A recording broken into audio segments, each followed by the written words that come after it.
Vamos lá,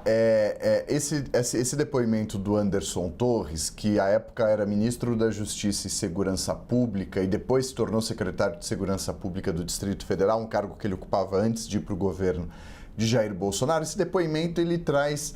uma contradição com o que disse o comandante do Exército e com o que disse o comandante da Aeronáutica. Os dois atribuíram a Anderson Torres o papel de dar assistência jurídica ao então presidente da República, Jair Bolsonaro, na elaboração dessa minuta do golpe. Lembrando que, e a gente contou isso na última conversa, a minuta do golpe foi encontrada num armário dentro da casa de Anderson Torres, numa operação que aconteceu dias depois, se eu não me engano foi no dia 12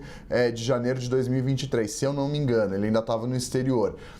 Numa deflagração de uma operação pela Polícia Federal, encontrou esse documento numa pilha de documentos dentro do armário, dentro da casa dele. Numa operação, isso foi para o Tribunal Superior Eleitoral. Então, o que o comandante do Exército, o comandante da Aeronáutica dizem nos depoimentos deles à Polícia Federal, isso é um consenso nos dois depoimentos dos dois homens responsáveis por rechaçar a possibilidade de uma tentativa de golpe e de, inclusive, questionar o presidente, peitar o presidente da época com relação a essa iniciativa. Os dois dizem que Anderson Torres chegou a participar dessa reunião com os comandantes do Exército, da Aeronáutica, das Forças Armadas, porque também participou o então comandante da Marinha, o almirante Garnier, e que Anderson Torres, nessas reuniões, ficou claro o papel dele de dar assistência jurídica, de dar os fundamentos jurídicos para tirar isso do papel. E aí tem um trecho em que é questionado isso, se ele considerava juridicamente possível a decretação do estado de defesa do Tribunal Superior Eleitoral. Ele respondeu que o texto em questão, esse da minuta golpista, era mal redigido e uma aberração jurídica, e que aquele texto estava, inclusive, disponível em uma publicação na Conjur e também no Google desde 2022. E ele nega em mais de uma ocasião o fato de ter prestado assistência jurídica ao então presidente da República com relação a esses temas. Ele diz que não havia relevância jurídica nesse documento, enfim, esse documento não possuía relevância jurídica, por que Mauro Cid, então, demonstraram preocupação? Foram um dos questionamentos feitos pela Polícia Federal. Ele disse que deseja reiterar que esse texto não é da sua lavra, que não foi recebido nem repassado por ele para qualquer integrante do governo. E que naquela época, isso ele deixando o lado dele em toda essa história, que aquele texto não fazia parte dele, não era dele, e que naquela época esses documentos estavam banalizados e sendo entregues, indo na mesma linha do que o Valdemar Costa Neto disse,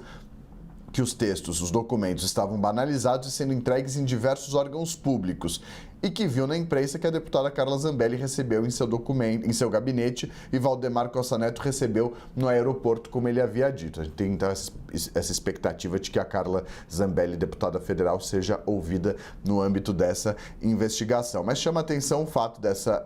sequência de negativas. Ele diz que era um texto mal redigido, que não tinha poder jurídico e reitera não ter participado de eventuais reuniões, tampouco fornecido suporte jurídico ou técnico, indo na contramão do que trouxeram de informação tanto o comandante do Exército quanto o então comandante da Aeronáutica, Muriel e Pedro. É importante dizer que a gente segue olhando para baixo aqui, porque estamos olhando para os computadores, celulares, onde tem esses depoimentos, essas oitivas que foram disponibilizadas, foram liberadas, ou seja, tiraram o sigilo. No caso, quem tirou o sigilo foi o ministro Alexandre de Moraes. Pedro Duran, outro ponto também que Théo Cury traz para a gente, que a gente precisa lembrar também, que Anderson Torres fala nesse depoimento, é sobre GLO, que inclusive nos depoimentos que a gente leu anteriormente do ex-comandante da Aeronáutica, cita que Anderson Torres tinha ciência da necessidade, inclusive defendia uma GLO. Mas Anderson Torres disse que não tem nada disso de GLO, que ele não defendia nenhuma espécie de GLO, não. Pois é difícil a gente falar do um contra o outro, a palavra de um contra a palavra do outro, numa situação como essa, porque se a reunião não foi gravada, não teve o registro do que aconteceu de fato, eternamente o debate vai ser a palavra de um contra a palavra do outro. A diferença sensível nesse caso, Muriel, é que a gente tem documentos, registros de entrada e saída no Palácio do Planalto, no Palácio da Alvorada. A gente tem depoimentos de mais de uma pessoa apontando isso. E outros que preferiram ficar em silêncio. Não foram poucos que preferiram ficar em silêncio. O Tércio Arnaldi, ou Arnaud, por exemplo, que é assessor de Jair Bolsonaro, disse no depoimento dele praticamente todo, eu li aqui ele, que não se recordava daquele fato citado pelo investigador da Polícia Federal, mas que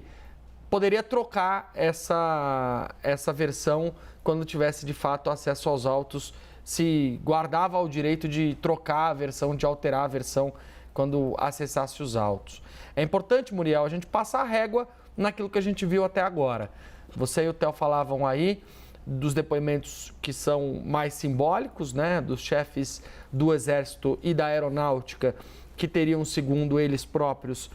presenciado o plano de golpe, avaliado, olhado a minuta de golpe e se colocado contrários a essa possibilidade. O que a gente sabe até agora, portanto? Que Bolsonaro, segundo esses militares, coordenou reuniões para debater uma minuta de golpe de Estado. Que essa minuta foi apresentada em mais de uma reunião e que ela sofreu alterações. Que Felipe Martins, segundo esses militares que falaram, porque os outros ficaram em silêncio, Felipe Martins, assessor internacional de Bolsonaro, era o responsável pela roupagem jurídica desse plano de golpe. E que os chefes do Exército e da Aeronáutica alertaram Bolsonaro sobre a impossibilidade desse golpe avançar, assim como outras fontes jurídicas, como Bruno Bianco, que era então advogado-geral da União, disse que não havia nenhum motivo para contestar as eleições de 2022, nas quais Bolsonaro tinha perdido, porque elas tinham seguido todos os ritos legais. E aí a gente debate justamente olhando para esses depoimentos, Muriel, qual é, de fato, o sinal amarelo que se acende para o plano de um golpe de Estado. Porque o que a gente percebe havia um movimento com uma cronologia muito clara, com papéis bem delimitados de quem faria o quê nesse processo, nesse movimento para se ter ali um golpe de Estado. Mas quando isso chega em dois homens, dois militares da alta cúpula, os dois chefes de duas forças armadas, do Exército e da Aeronáutica, eles levantam a mão e falam, opa, por aí não. Então tá claro aqui que se eles tivessem endossado esse plano, ou até se colocado à disposição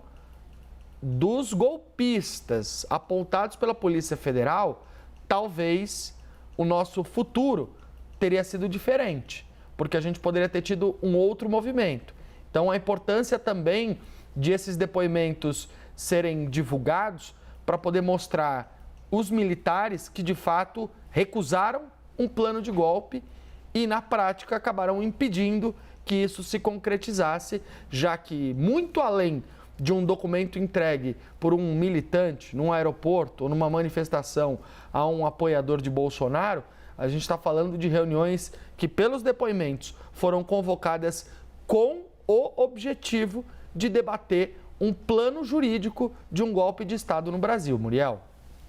Theo, aproveito para te perguntar outro trecho aqui da página 8 de Anderson Torres, desse depoimento dele, em que ele fala que, considerando que é delegado de Polícia Federal de carreira, nomeado secretário de Segurança Pública do DF, existe a pergunta, qual benefício eventualmente teria caso acontecesse um golpe de Estado? Ao que Anderson Torres respondeu, além de não concordar, não ganharia algo. Theo? Pois é, ele era ministro da Justiça e Segurança Pública, acusado pelo comandante do Exército e pelo comandante da Aeronáutica de ter como papel fundamental nessa trama golpista investigada pela Polícia Federal a assistência jurídica, o auxílio jurídico para que saísse do papel a implementação de uma minuta do golpe, um decreto, seja por meio da garantia da lei e da ordem, seja por meio de decreto de estado de sítio ou de emergência, ele é acusado disso, ele era ministro da Justiça e Segurança Pública e, de acordo com os comandantes, tinha esse papel, E com a mudança de governo, ele foi chamado pelo governador do Distrito Federal, Ibanez Rocha, a retornar ao cargo que ele ocupava antes de entrar no governo de Jair Bolsonaro, que é o cargo de secretário de Segurança Pública do Distrito Federal. Ele é delegado de Polícia Federal, era secretário, com a saída de André Mendonça, que se tornou ministro do Supremo Tribunal Federal e era o ministro da Justiça e Segurança Pública, em substituição a Sérgio Moro, foi uma sequência de trocas na Justiça e Segurança Pública, ele é chamado, Anderson Torres, para assumir o cargo. E aí ele volta, então, no começo de janeiro, já emenda as férias, acontece o 8 de janeiro, ele está no exterior, volta do exterior direto para a prisão, onde ele ficou por muitos meses. Só dando um contexto, para contextualizar essa resposta que ele deu, que ele não teria nada a ganhar com uma eventual mudança do resultado das eleições, porque ele já tinha um cargo, vai saber. De fato, não tem como medir muito bem o que cada um poderia ganhar com isso, mas fato é que e isso vai ter que ser elucidado pela investigação, porque há uma contradição. Obviamente, Pedro mencionou,